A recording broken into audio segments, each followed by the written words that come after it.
필수! 너는 어디다가?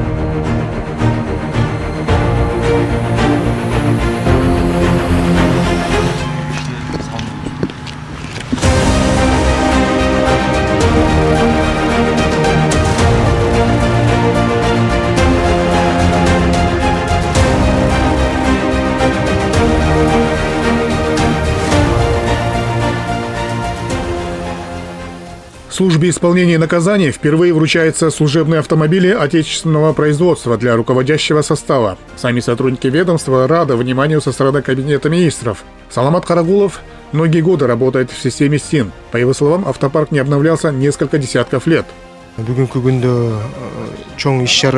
Сегодня прошло торжественное мероприятие по передаче новых авто руководящему составу службы исполнения наказаний. Руководители управлений и отделов теперь обеспечены современными авто. У нас работа тяжелая и опасная. Как-никак работаем в местах не столь отдаленных. Отметим, что мы впервые получаем авто в таком количестве. Спасибо руководству страны.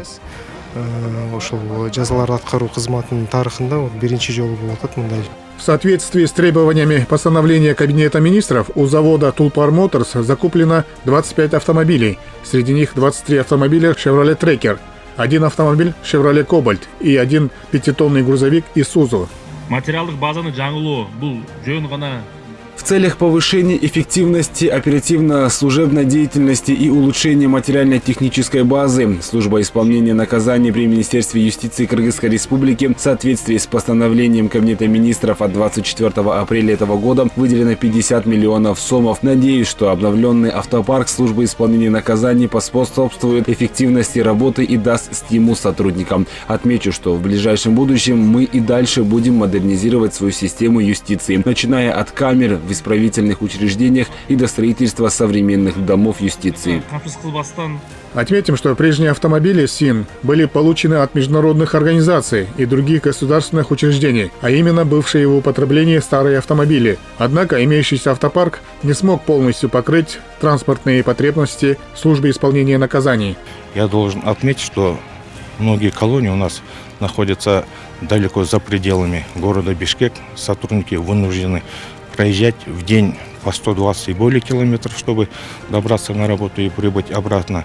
И вот эта вот передача вот этих автомобилей, которые приобретены за счет государственного бюджета, окажет большое содействие в улучшении качества нашей оперативно-служебной деятельности.